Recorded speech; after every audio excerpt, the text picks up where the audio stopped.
वालेकुम, मेरा नाम अब्दुल मोमिन है और मैं एक रजिस्टर्ड डाइटिशियन, न्यूट्रिशनिस्ट और पब्लिक हेल्थ प्रोफेशनल हूँ।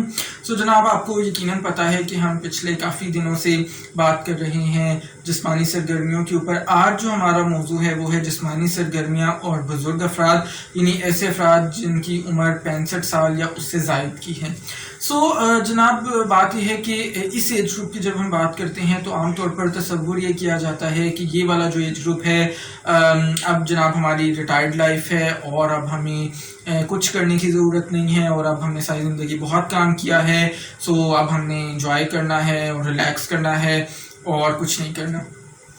ये वाला जो कॉन्सेप्ट है, ये वाला जो ख्याल है, ये काफ़ी ख़तरनाक है, क्योंकि जब इस तरह का ख्याल होता है तो आम तौर पर जो इसके नतीजे में हम काम कर रहे होते हैं या बुज़ुर्ग काम कर रहे होते हैं वो ये होता है कि जी इस उम्र को जैसे ही वो पहुंचते हैं वो टेलीविज़न देखने का जो वक्त है वो ज़्यादा हो जाता है, मोबाइल फ़ोन का इस्तेमाल ज़्यादा हो जाता है, गैजेट्स या सोशल मीडिया का इस्तेमाल ज़्यादा हो जाता है, घरों से निकलना कम हो जाता है, घर के काम करने कम हो जाते हैं। ये जो तमाम चीज़ें हैं ये काफ़ी ज़्यादा ख़तरनाक साबित हो सकती हैं अगर हम लॉन्ग टर्म में देखें उनकी सेहत के एतबार से।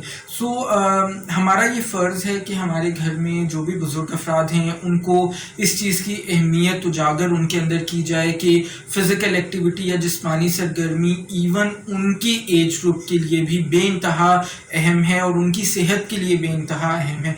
अगर हम इस ग्रुप के अंदर बात करें तो ख़ास तौर पर ख़वातीन बहुत ज़्यादा रिस्क पे चली जाती हैं। ऐसी ख़वातीन जो जिस्मानी सरगर्मियाँ बिल्कुल भी नहीं करती या बहुत ही कम करती हैं, क्योंकि उनके जिस्म में ऐसी चेंजेस आ रही होती हैं। ऑस्टियोपोरोसिस का मसला बहुत ज़्यादा होता है, जिसके अंदर हड्डियों का भुरभुरापन बहुत ज़्यादा कॉमन हो जाता है। उसकी वजह से चलना फिरना उठना बैठना भी मुश्किल हो जाता है। फिर आर्थराइटिस का इशू वो कॉमन हो जाता है, जिसके अंदर जोड़ों का दर्द होता है और इस हद तक कि कुछ थोड़ा सा वज़न भी उठाना तकरीबन नामुमकिन हो जाता है, डिपेंडिंग ऑन कि कितनी शिद्दत की बीमारी है। इसी तरह से फिर मीनोपॉज के बाद, यानी जब माहवारी ख़त्म हो जाती है ख़वातीन में लेट 50s की एज के बाद, तो वहाँ पे भी फिर जिस्म में बहुत सारी तब्दीलियाँ आती हैं, जिसके अंदर उनकी जो बॉडी फैटनेस है वो गायनोइड की बजाय एंड्रॉइड की तरफ जाती है। अगर आपको नहीं पता कि ये दोनों टर्मिनोलॉजीज़ क्या हैं तो इसके ऊपर मेरी एक वीडियो मौजूद है, वो आप देख सकते हैं। और एंड्रॉइड जो बॉडी फैट शेप है वो बेसिकली ज़्यादा ख़तरनाक है जब हम दिल की बीमारियों की बात करते हैं।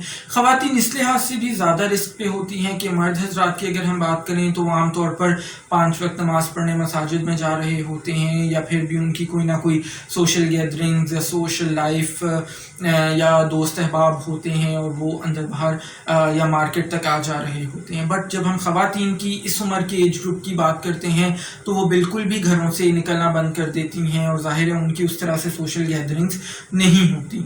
ये बहुत ज़्यादा ज़रूरी है कि हम ख़वातीन को ख़ास तौर पे और इस उम्र के जो मर्द हज़रात हैं उनको आम तौर पे हम इस चीज़ की तरफ लेकर आएँ कि कुछ ना कुछ जिस्मानी सरगर्मियाँ उनको डेली बेसिस पे करते रहना चाहिए। कुछ ऐसी जिस्मानी सरगर्मियाँ जिनसे उनकी हड्डियाँ मजबूत हो सकें, कुछ ऐसी जिस्मानी सरगर्मियाँ जिनसे उनकी पट्टे मजबूत हो सकें। ये ज़रूरी है उनके लिए करना। इवन सो मच मैं तो इस हद तक भी मशवरा देता हूँ अपने क्लाइंट्स को कि अगर आपको कभी कभार अपने हेल्थ केयर प्रोवाइडर से मशवरा लेने के बाद कोई पेन किलर खा के भी आपको कुछ जिस्मानी सरगर्मी करनी पड़े या घर से बाहर वॉक के लिए जाना पड़े तो आपको ऐसा करना चाहिए, क्योंकि लॉन्ग टर्म में उसके जो फ़वाइद हैं वो आपकी सेहत के लिए बहुत बेहतर हैं। लेकिन मैं फिर से मेंशन कर दूं कि जो भी पेन किलर आपने लेना है वो आपने अपने हेल्थ केयर प्रोवाइडर से, फिजिशियन से मशवरा लेने के बाद इस्तेमाल करना है, सो दैट वो आपके लिए किसी भी तरह से नुकसानदेह साबित ना हो। मेरी वीडियो को ज़रूर लाइक कीजिएगा, अपने कमेंट्स के थ्रू मुझे बताइएगा कि आपको कंटेंट कैसा लग रहा है और बाकी लोगों के साथ शेयर ज़रूर कीजिएगा सो दैट बाकी लोगों का भी फ़ायदा हो सके। अपना ख्याल रखिएगा। इंशाल्लाह ताला नेक्स्ट वीडियो में मुलाकात होगी। अल्लाह हाफ़िज़।